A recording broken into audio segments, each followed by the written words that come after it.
Now Ananse is here and Ananse is there. Ananse is up in a corner and behind your chair. Ananse is here and there and everywhere. But once Ananse was a man, a good man, tall and strong and a farmer. And he worked hard for all of the land that he'd got. For as far as you could see his corn waving in the breeze. And as far as you could see all of his animals, his cows, his sheep, his goats. He'd worked hard for all of the land and all of the flocks of sheep that he had. But Ananse was not pleased when he heard that the God of all creation, who had a favourite ram, was allowing him to walk upon the earth. And this ram, the favourite of the God of all creation, could eat and stay anywhere that it wanted. But Ananse had worked hard. Ananse didn't want some ram to come to his land and eat all of his crops. But all of his friends, the other farmers, who weren't as wealthy as Ananse, all said, "You must leave the God of all creation's ram alone. You must leave him. You mustn't do anything to anger the God of all creation. For if anything happens to his ram, then he will kill any man that stops his ram." Ananse didn't care. One morning when the wind was blowing through all of his corn, he looked, and what could he see but the ram, the favourite of the God of all creation, and there it was, munching on his corn. Ananse didn't wait for a second. He took a stone as big as your thumb and threw it at the ram and scared it off. But all of his friends, the other farmers, said, "Ananse, Ananse, Ananse, you must be careful. You do not want to anger the God of all creation." But Ananse didn't listen. And the next day, well, what should he see? But the ram was there, as bold as you like, walking through all of his crops and chewing on the grass that should have been for his own cattle. Ananse took a stick that was as long as your arm and as thick as your finger, and he beat on the ram of the God of all creation and chased it away. But his friends said, "Ananse, Ananse, Ananse, you must be careful, because you do not want to anger the God of all creation." But Ananse had worked hard for the land that he'd got. Ananse had worked hard for all the cows and the sheep and the goats and the cattle. He'd worked hard for all of the wealth that was his, and he didn't see why some animal, just because it was the favourite of the God of all creation, he didn't see why it should come and eat at what he had worked so hard for. But the next day, what was there? Chewing upon all of his fine maize, but the ram that was the favourite of the God of all creation.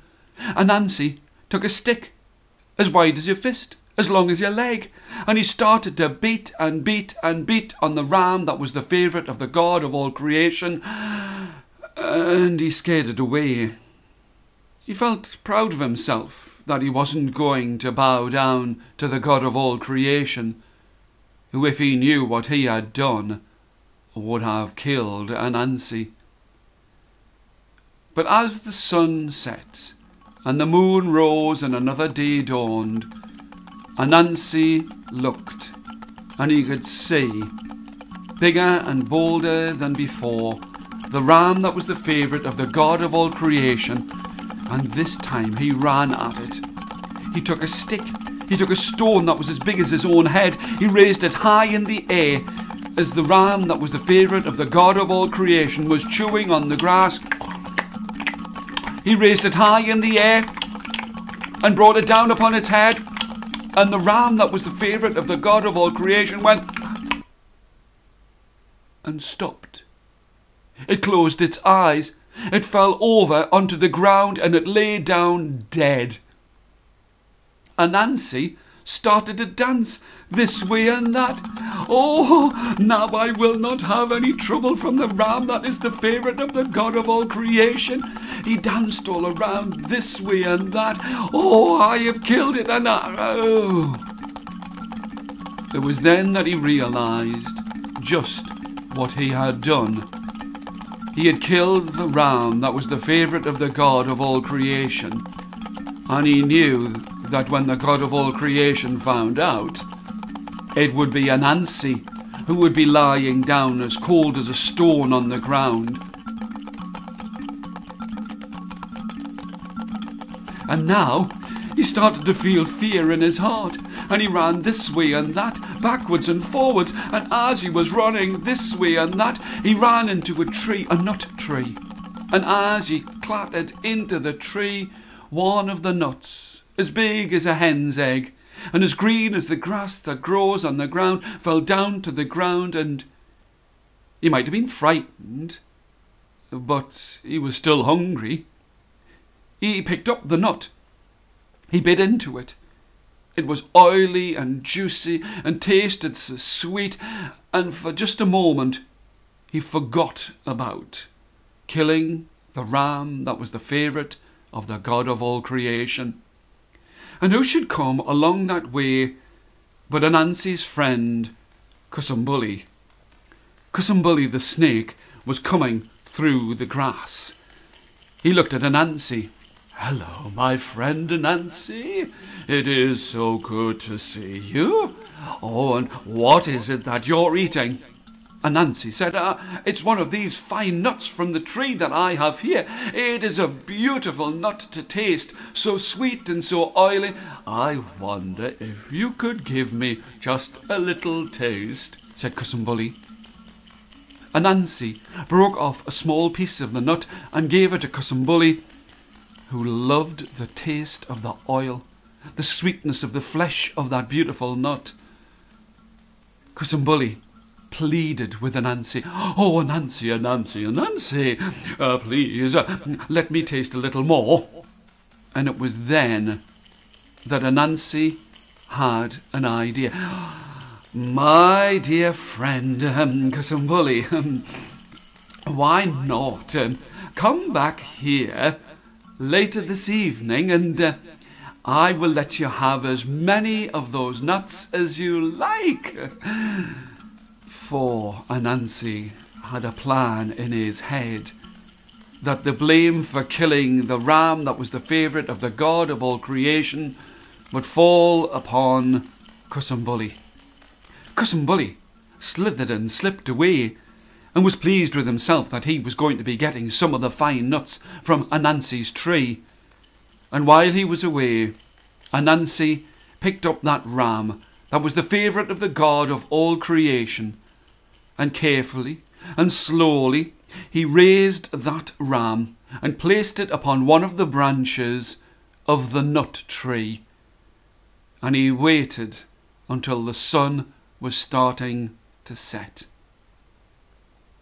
It didn't seem like it was very long before Cussumbuly was slithering back along that way, an excited look in his eyes and a smile upon his face. "Oh, my friend Ananse, I would wish to eat some of those nuts. Please tell me how I can get some."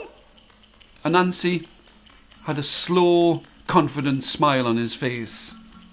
My friend Cussumbuly, what you need to do is wrap yourself about the base of this nut tree and start to shake it." Cussumbuly didn't wait for a single second.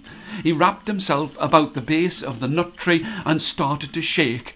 And he shook the tree, and sure enough, a handful of those green, round nuts fell on the ground.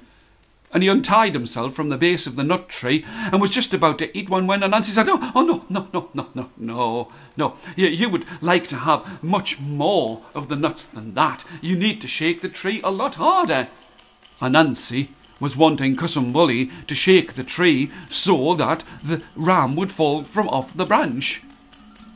Cussumbuly just thought that Ananse was just being kind to him. So, to please his friend, Cussumbuly wrapped himself about the base of the tree and started to shake and shake and shake the tree. The nuts fell down like rain, and then he shook it hard enough to make the ram fall out of the tree, and down it fell with a great and a terrible crash. Ananse was pleased, but he didn't show it. He started to weep and wail. "Oh, my friend Cussumbulley, just look what you've done. You've shaken the ram that is the favourite of the God of all creation from out of the tree, and you've killed it stone dead." Cussumbulley looked, and for all the world it looked as if him shaking the tree had shaken the ram that was the favourite of the God of all creation from out of the tree, and the fall had killed it.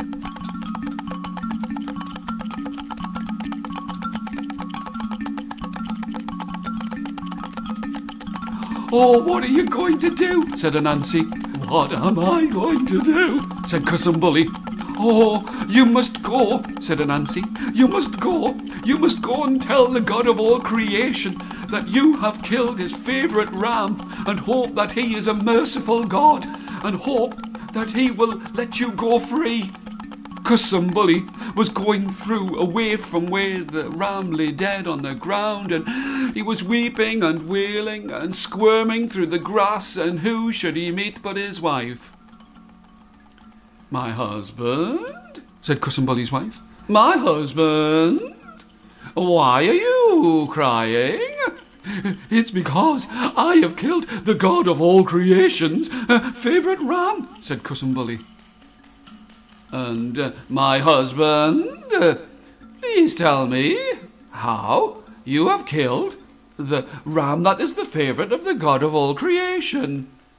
"Ananse, my friend, was helping me to get some nuts from out of the tree, and when I shook it, I shook the tree so hard that the ram that is the favourite of the God of all creation fell out of the tree, and when it landed on the ground, it had died."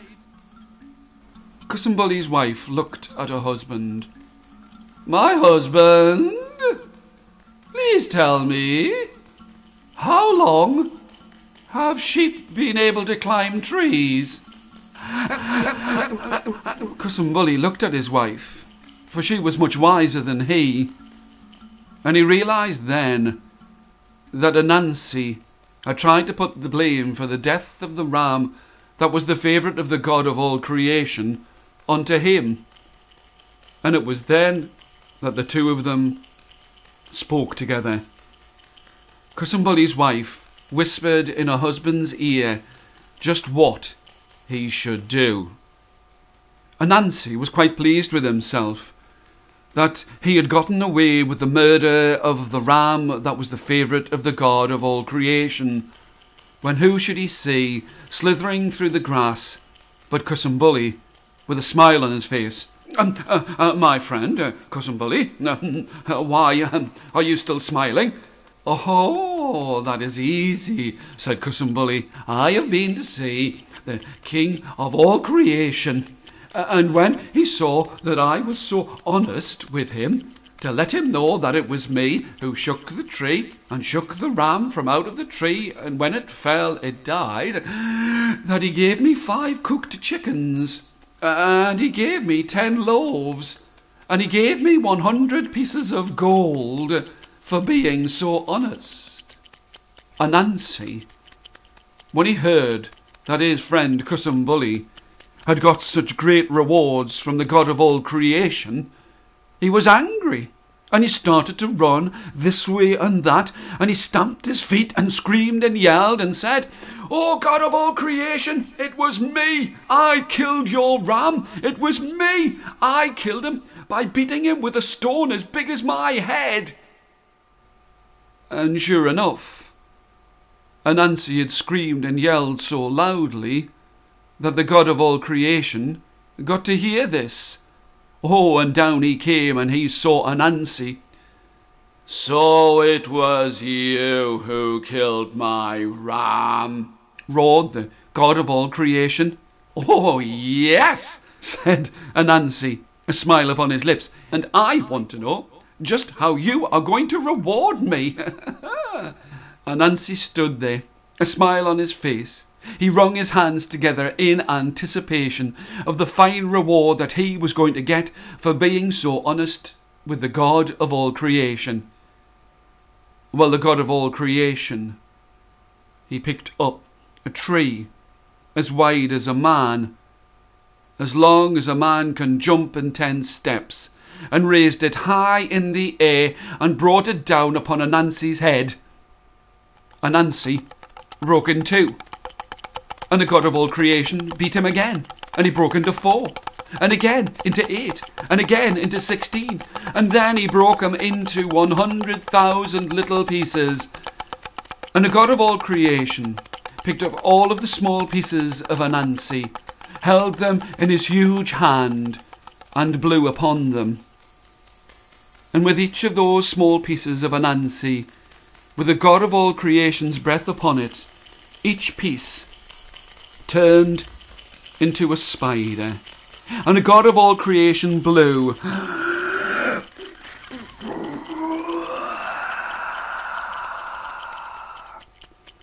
and blew all of the pieces to the 4 corners of the world. He spoke, "Now, Ananse, if you would ever wish to be a man again, then you will have to make sure that each of the pieces that is now a spider can be in one place at one and the same time. But you will have to hide, for if I see you, then I will blow you further and further apart." And that is why, whenever you see in a corner, you may see a web, or under a chair, you can see a spider, or over there, or up or down, or here or there, or hiding under your chair. For Ananse is everywhere.